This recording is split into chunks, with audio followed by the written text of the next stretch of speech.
We've seen this situation spiral out of control during the past 5 years. It's a complex problem and the city's plan isn't working. It's impacting businesses, residents, and the hundreds here on the streets. Seeing this just makes me like so sad, and when you're using, you don't realize it. It really like opens your eyes to just how bad it really is. That's mini zombie land. Nothing but zombies walking around. That's really their world over there. You ever hit Mass Ave? That's Geeko land. Felt alive my first tote of crack. Imagine that. When karma attacks, you allow your pregnant girlfriend to go and lay on her back, detoxing them cold shakes. Man, it made my soul break. Rotten teeth, I can see my skull in my own face. Right here was showing through my skin. I got started when I was 10. By 12, I was smoking crack and doing dope. I've been selling drugs since I was like 12. These people are people. Some of these are like the nicest, greatest people. They just had like really bad trauma or really bad losses in life or just bad luck. It's a demon. He's one hard motherfucker castaway.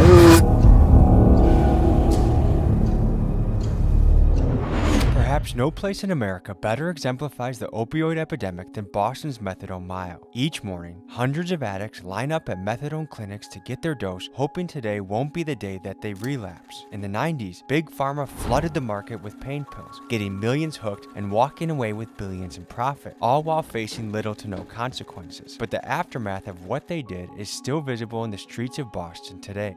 In this open-air drug market, crack, fentanyl, meth, and xylazine habits are as cheap as a few dollars a day. And here in these streets, people are trapped in a grim and brutal cycle of addiction. In this story, we'll peel back the layers, speaking to people from Harvard doctors to people selling crack, and from the addicts fighting for survival to those who have escaped their addiction and now work to help others. Furthermore, we aim to uncover the deeper question of how Methadone Mile came to be. As we unravel this mystery, we'll reveal how a single failed infrastructure project may be a key factor behind the hundreds now living in the streets of Boston. Welcome to the side of Boston you've never seen before.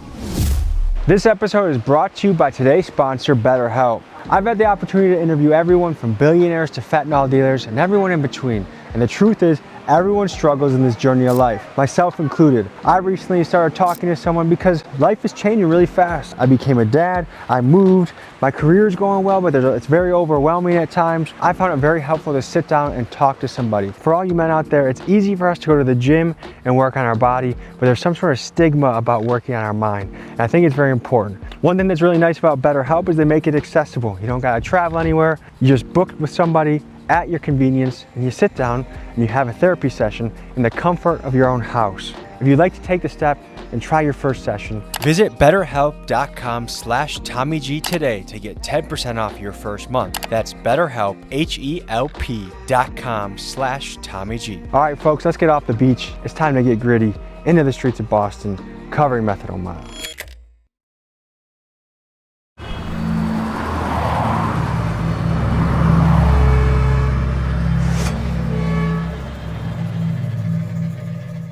If there's any place in America that's been affected by the opioid crisis, this has to be one of the ground zero spots. So something interesting in history, guys, is that way back in the day, Boston had a very booming opium trade. And actually that's one of the main hospitals in the area of Methadone Mile, Mass General. The endowment was funded by the opium traders. And we got a lot of Chinese folks addicted to opium. Fast forward to today, now Chinese fentanyl is flooded our streets, and the very hospitals that were created from that wealth of the opium is now being used to help fight fentanyl addiction. So it's interesting the parallels of history, how it weaves and ebbs and flows. The first guy we're gonna meet with is a guy by the name of Eric, who also goes by his rapper name, Exit Fame. By day, he's a recovery specialist that helps people navigate their own addiction and get better. And by night, he's an artist. He's a rapper. He's actually on tour right now. Nice to meet you, man. Nice to meet you. Welcome, guys. Good, good. What this area, this is what they called it, Mass Ave, Mass and Cass, Methadone Mile. This is a halfway house right here. It houses like 90 guys. A lot of craziness happens in there. I've been to a lot of halfway houses myself. I've been out here, stuff like that, but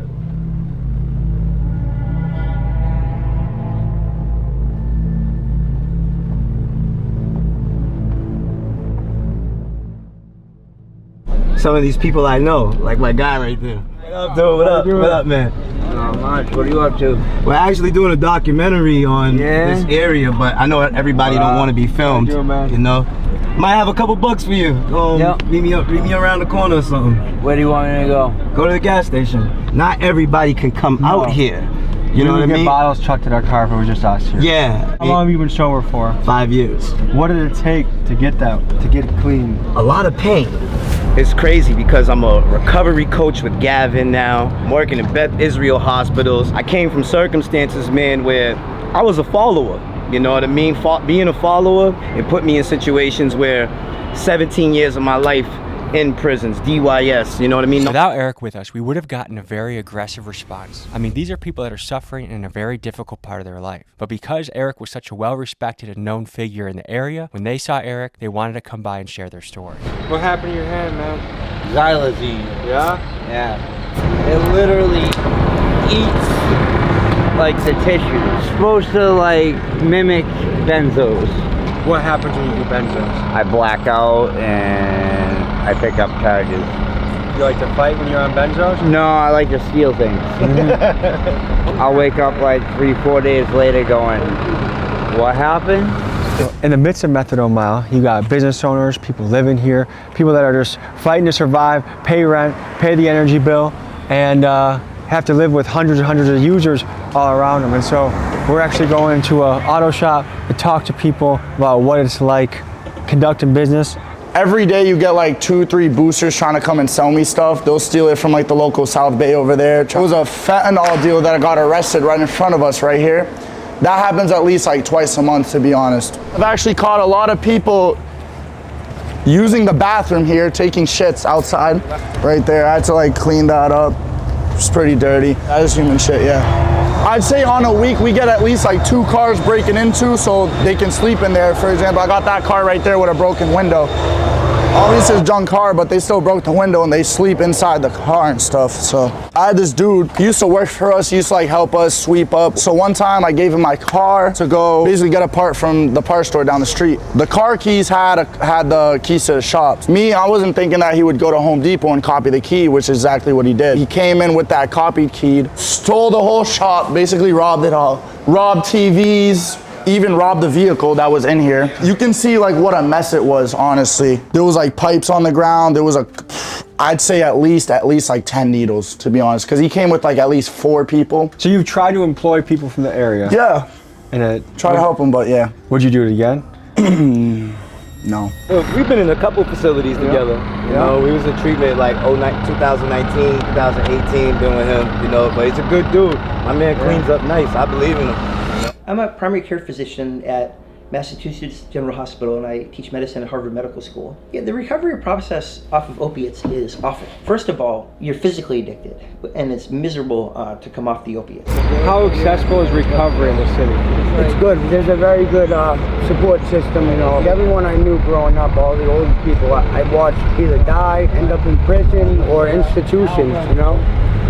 It even runs in my family. Is that when you were growing up, when you were young too? Yeah. I started seeing it when I was young, you know. What do you see as the way out of all of this? I know that the only way out of all of this is to do the right thing, make a step to change your life, and, you know, get sober. When you get addicted, your sort of emotional connection unfortunately becomes with the drug itself, and you sort of tune out other people. So the minute you take the drug away, you're very lonely and you're just kind of stuck in this awful place where you're. And then third of all, you're dealing with all the chaos that you've created in your life. I think some people are lucky, but most people create quite a mess. Like my mother's in addiction, you know? And she's like the most important person in my life. I can be there for her, be around her, and I know that if she's in active addiction using, I can't change her or make her better, you know, you have to want it on your own. I am an Alcoholics Anonymous. Shout out to all the fellowships out there that's helping people change their lives. My father had this disease, because we do believe that this is a disease, and got to a point where he was sneaking drugs out of my stuff, and one day I found him dead in the house. I had to smoke crack to deal with life. I had to use dope to deal with life. But now I'm stealing from my mother, I'm stealing from my kids, and the craziness that I did to get the next one. Jumping in cars while they're still running, only to find that there's a baby in the back. I'm playing with my life now just to get high or steal something from someone's car I haven't used since 2019, August 3rd. For anybody out there watching this, man, and seeing the reality of what's really going on, nobody wants to be in this situation. We all looking for a way out, and that's why it's never go back.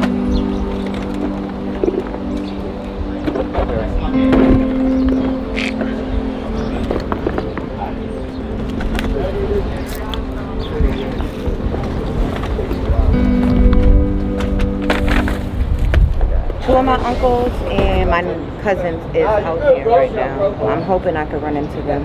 I'm basically right now spreading love through food. How much did you go out of pocket to make this happen? $500. So how do you fund all this? I'm blessed. Yeah. People give to me, so I give back. And what kind of impact do you see, or what kind of interactions you have with people that are feeling cared for, maybe for the first time in a week or a month or a year? As long as somebody smiles. You hungry? No, baby, this is free. You moved out here from Florida? Yeah, I've been out here since 18, started using dope. My kid's mother first started using needles. I never used a needle in my life, bro, till she hit me. Hey, what's up? Motherfucker, where you been to? I've been locked up. He said, I've been locked up. That's my dude. You gotta get your ass back in treatment, man. I've been home for a year and a half. Tomorrow. For real, go. I didn't even recognize you at first. I was like, oh, that's fucking Jimmy. So it's really encouraging to see, like, even when you dive into the weeds, that one of the first things we jump into is people that are actively giving back and working to help make this place better. So we got this lady here that set up their food. We have Exit Fame, who every single day is in the trenches trying to help people, bring them to recovery. What got someone to a place that they started off as a cute little healthy baby to someone on the street? And that's part of the mystery that we're unraveling.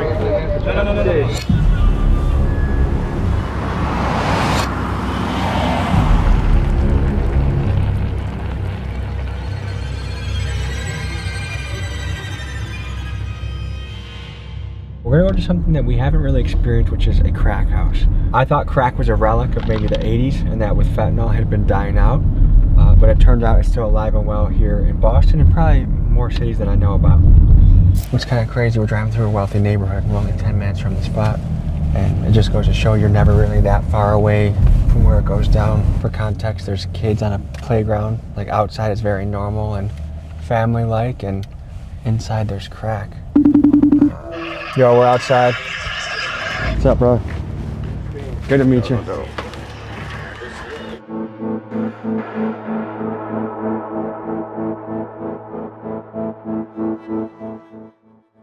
Alright, you're here with Chef Twin. We're gonna show you how to turn this into a cookie.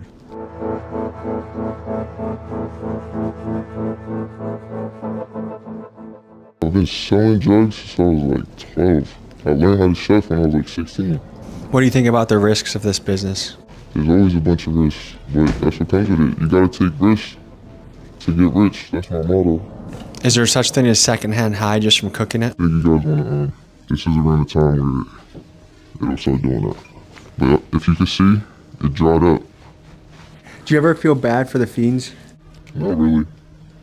I actually love my fiends too. I don't be feeling bad though. I feel like whatever you're consuming is on you. When you look at Mass Ave and all the people outside on the street, what role do you feel like you play in all of that? I'm there for them. They're gonna get it one way or another. I'm just helping them out, making it easy for them. In the last 7 days, how much money would you say you've made doing this? Probably like 4,000. Not too crazy. Have you ever lost a client? Yeah, I have actually. She got high in front of her. She just kept getting high, kept getting high. She kept buying, until she ran out of money. When she ran out of money and I seen that she was like, I left. Like the next day, 2 days later, we got the call saying that she was dead from my other fiend. Not every scene was able to fit into this video, so to see a treasure trove of inside access to see things you can't find anywhere else on the internet, click my Patreon link. It is in the description.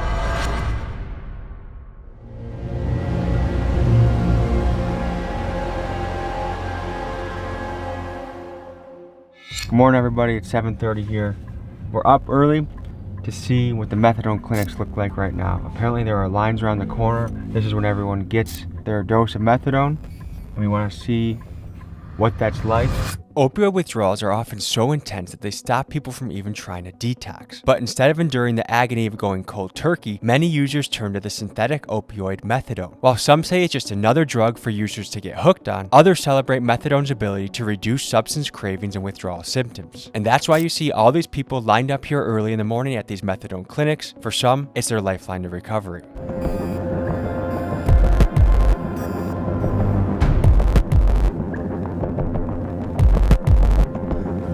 About what time does the methadone clinic line start? 5 a.m. in the morning. So people are up early. Yeah. So people are wondering, does methadone help the problem or hurt the problem? It helps the problem. Hey, what's up, man? What's going on, brother?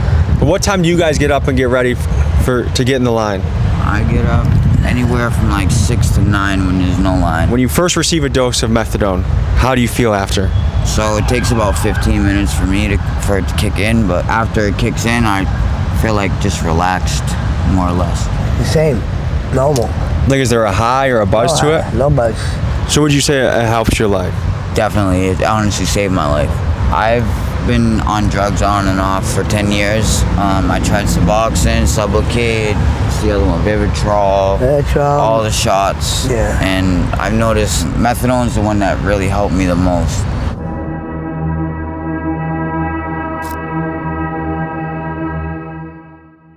That's xylazine. That's what xylazine does, yeah. That's from xylazine? Yeah, it's all from xylazine. My head too. See how it's all I know people that are sniffing to get it. Yeah, that's what that's from too. I had one point with my shin bone here, right here, was showing through my skin, right here. And it's gotten to get that way again anyway, but all this is from xylazine. The back here, these cuts, this one here I could put my finger through before. But yeah, nasty. A lot of holes. They're nasty, see how this is all in here, like, you know. How much did a rough childhood play a part in where you are today? Huge. I went through the whole Catholic priest thing, and I will say that was the biggest thing that made me want to use. I got started when I was 10. My brother was 5 years older. He got me selling weed by 10. By 12, I was smoking crack and doing dope. Where were your parents in all of this? Too busy to give a fuck about us. My father just beat the shit out of us every day. And my mother kind of wished she never had us. She said it all the time. And she didn't even cry when my brother got murdered after he did 12 years in Walpole. What? She didn't cry at his funeral. I miss my brother every day.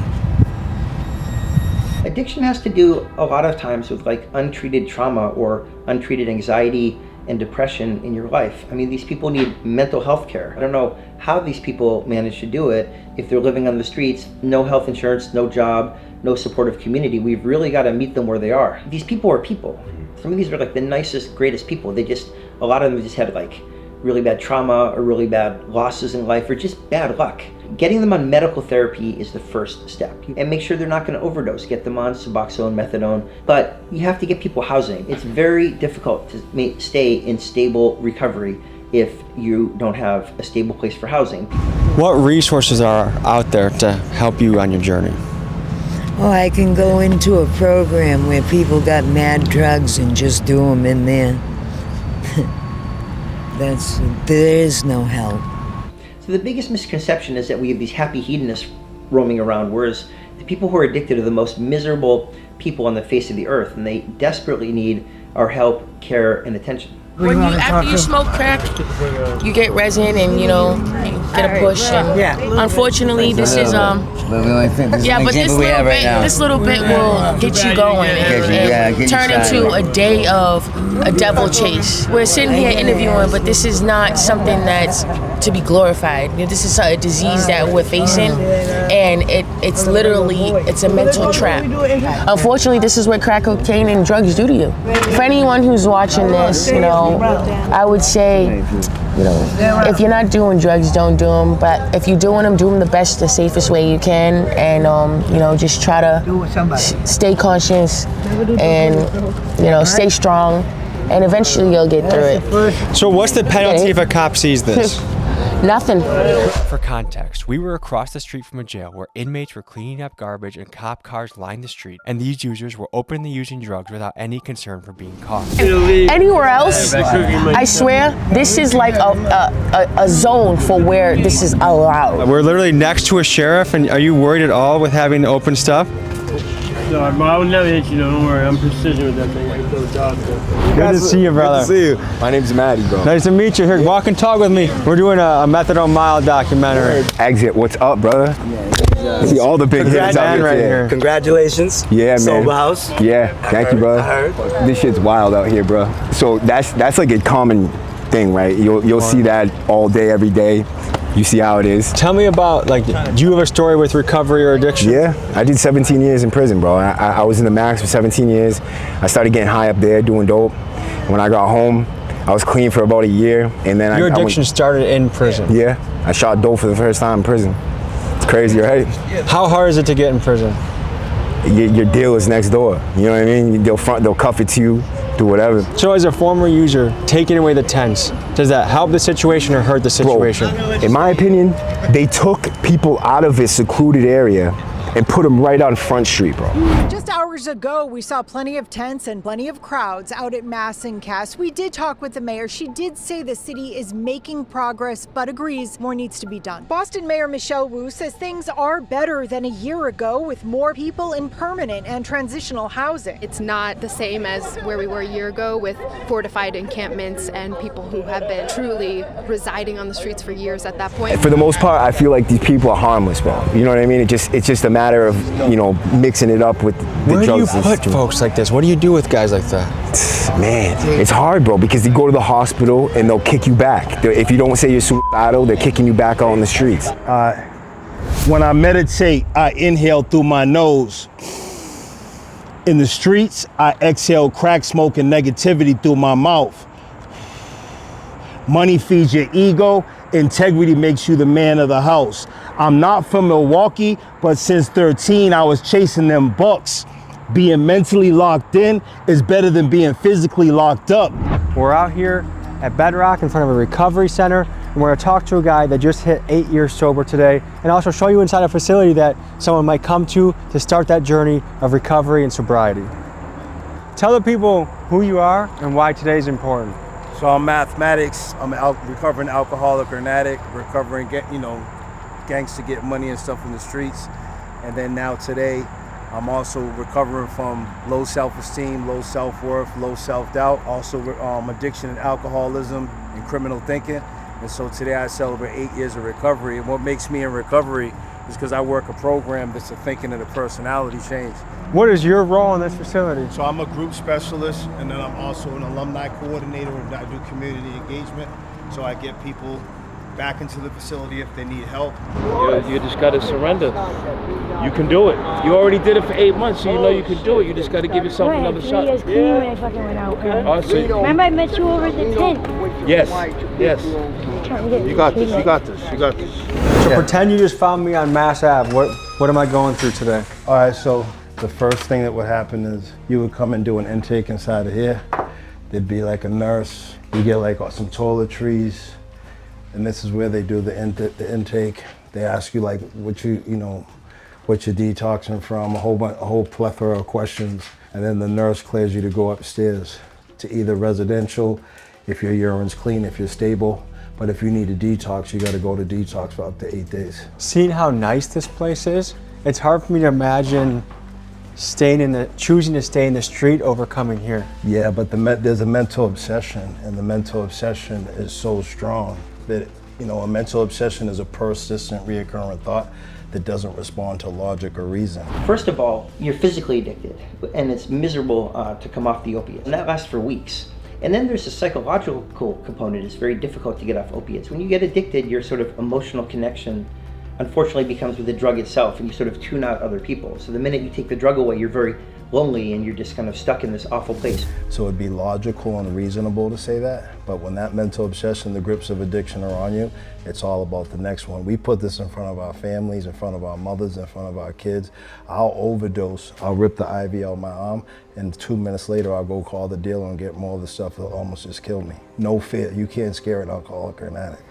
So I would come down to this methadone clinic, get my dose, and then after you get your dose, and then you walk up this way, and when I would stop walking up this way, it would be to like sell pills, either buy some crack. Sometimes I would get high over here behind these trailers. So this is the infamous McDonald's. Before you could sell drugs out there in the open like it's going now before COVID, most of all the drugs were sold through the McDonald's right here. What is the recovery rate? If they come in here for an 8-day treatment, what is the percentage chance they're gonna? 1 out of 10 make it to 30 days. 8 days isn't enough. Detox is grammar school, then 30-day treatments high school, then inpatient like 2 or 3 month treatments college, and IOP 5 is like master degree. IOP3 is like PhD, and then going home right after detox is like trying to get a master's and a doctorate at the same time. So you're trying to go home with a grammar school education, but you're trying to pass doctorate and master's degree level classes, and that's why we have 13 alcoholics and addicts dying every hour. Does harm reduction, does it help people or does it enable addiction? So I had a bad vision of harm reduction before, but I think now the scope is we'd rather have the person alive on harm reduction than pass away. My only thing with harm reduction is most people get on it, but they struggle to get off. Most addicts and alcoholics, we only know how to start doing drugs and alcohol, but we don't know how to stop. So this is my office. You got an office, man? Yeah. What is it like for your family and friends seeing you back in the day hustling, taking, using to, he has post-it notes on his computer. Oh, my mother's really proud of me. You know what I mean? She can sleep good at night. My kids are proud of me. I went from being a deadbeat dad to now I raise my daughter full time. Camp, after school programs. We spend time together. She comes to all my events. She's in the bulk of my videos. So it's just like, you know, I went from being a neglectful father to actually now being a nurturing father.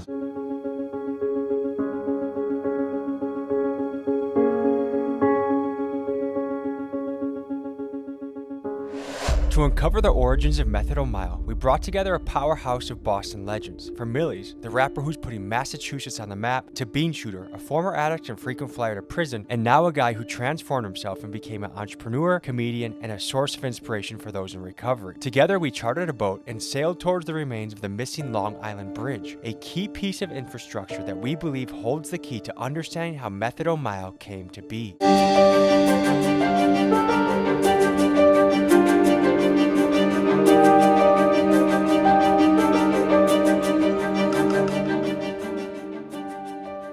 So fellas, we're right by Long Island and Quincy. Tell me what this island means to you in your journey. As far as I go, you know, I was always going out there to detox in Long Island or Andrew House Recovery on the island, which you could go out there to detox. They used to drive you over the bridge. They used to have these buses at night and all the homeless people would line up, and it had a fenced-in area, and they'd bus them all over here at night, and then in the morning, you know, you'd go back. And then when they closed the island, they closed the detoxes, and the homeless were scattered all about, and they all ended up down on Mass Ave. Tommy, this is where we can dock up right here. So we're pulling up on the dock, the Long Island, Quincy. From what I understand, it's entirely abandoned. So we're gonna check it out, we're gonna investigate. It's like some Shutter Island type shit. We might have to hop a couple fences. Boston PD, you guys can come get me in Milwaukee, all right?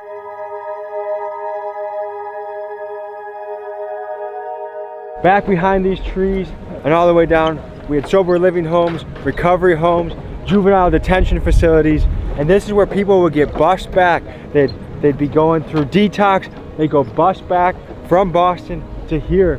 And so you had a contained population that weren't out on the streets. There's a ripple effect, there's a domino effect. One little thing leads to another, and it's crazy how one little bridge has led to hundreds and hundreds of people on the street, which has led to family members going missing, people living in tents on the street, and all because one little bridge started the domino effect. It's a strange feeling being back here, you know. It just reminds me of, you know, being dope sick and going to detox, and it seems like another lifetime when I was coming out here all the time. You think we're the only people on this island right now? No, there's got to be someone else out here.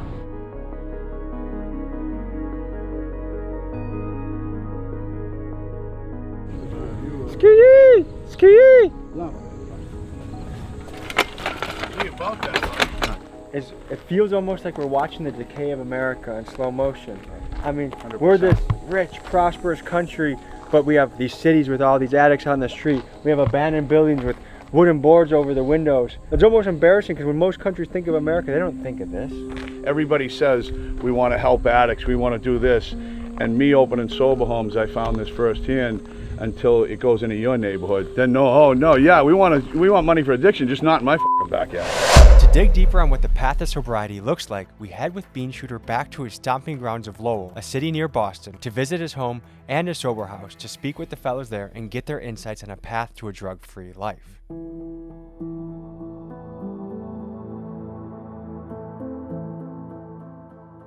That's my prison mugshot, actually. What'd you go away for this one?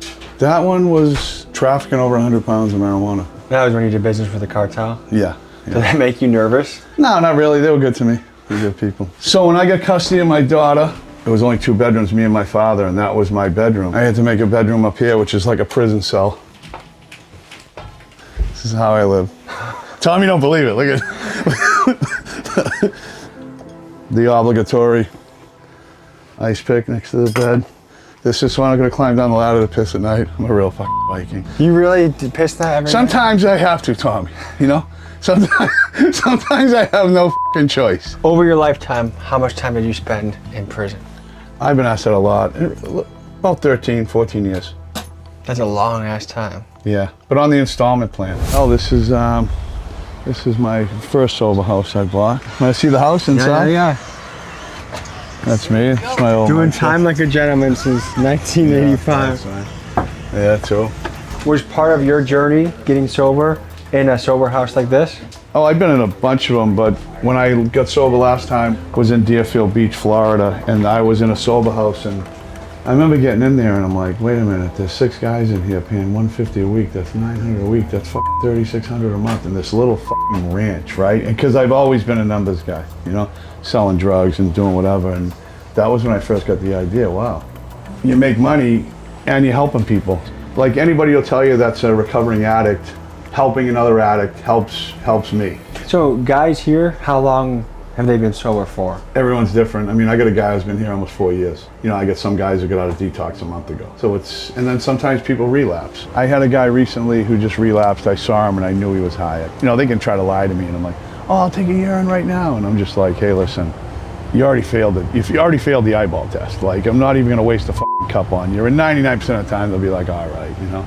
Recently, I came here just like this. We were right here on the porch, and Bundy went in, and I says, oh, go in and get so-and-so, Jason. And I heard him scream, get the Narcan. And I'd been open 5 years. I'd never had anybody die in my house. And I ran in, and I touched him, and he was ice cold. I just said, fucking, you can put the Narcan away, you know. He's gone, and that sucked. The family came, and I had to talk with them. And the kid had been here a while, 2 years, and he became a friend, you know. I was with him all the time, and I felt guilt over it, like, I dropped the ball, and then I talked to his brother, and his brother said, yeah, I know he got high a couple times. He'd been here so long, I was comfortable with him. I hadn't urined him for a couple of weeks, because usually at least once a week I'll urine you. And I felt like, you know, I kind of dropped the ball on that one. See someone die in your house, it sucks, so we try to keep that from happening again.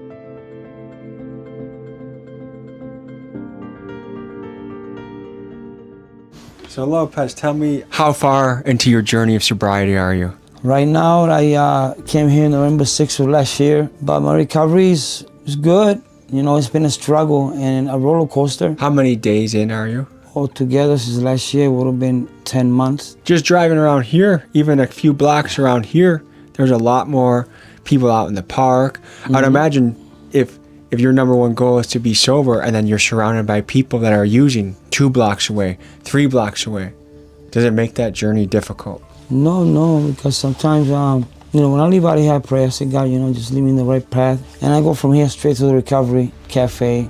You know, I don't like to pass through the park today because they all know me. I know everybody from Lowell. And, you know, it breaks my heart just to see a lot of my friends on active addiction and I can't do nothing about it, you know. How many people do you think you've lost to fentanyl? I've lost a lot, over 30 at least. I've seen a lot of dead people in my life, man. A lot of faces that I'm always dreaming about. You get traumatized, man. Like that guy's colors blue and gray. I mean, it's just sad, you know. Lopez, thank you for sharing your story, man. We wish you the best on your journey, okay? All right, man. You manage a sober living house. What are the biggest hurdles keeping 12 other people in this house sober? They go out, they do their thing, they come back in here, and a lot of them, they start drinking, they start doing whatever, dope, whatever. And I'll try to work with it. You go to rehab for a couple of weeks. If not, you get the fuck out. So have you had to kick someone out before? Yeah. A taxpayer might say, why am I funding addicts getting free needles, free pipes when I can barely pay rent? What do you think about that? I don't know, it's almost like you're encouraging. I don't know, it's a 50-50. It can go swing both ways. Mr. Kranowski. So how long you been sober now? So now, it's getting close to three years. He's the manager of my other sober house. So Bundy's the manager of this one, Brian's the manager of my other one. It was the perfect place. lot of good stuff goes on here. I got my old job back. I beat the case. They told me beat the case. You get your job back. Got my old job back. Just bought a car. First time in 15 years, probably 20 years. I'm making moves right now. Making moves. Yeah. So basically, we had these big corporate companies like Purdue Pharma, the Sackler family, pushing tons of this stuff out. Then people are starting to get, that starts the addiction journey. None of them ever went to jail. None of them ever got in trouble. They're still very rich. And meanwhile, millions of Americans now are ruined so many struggling. lives, yeah. What do you guys think about that? They should be fucking hung by their balls. It's corporate greed. Gentlemen, hey, I just want to say, I wish you guys the best on your journey. Thank you for sharing your story.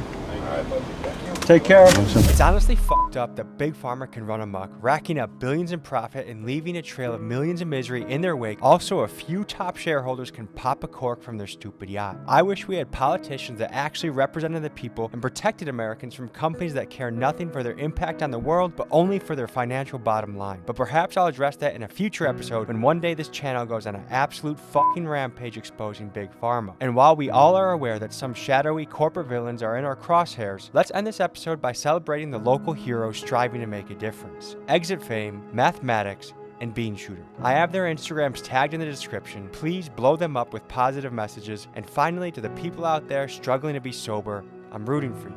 You got this. I'll see you guys next week.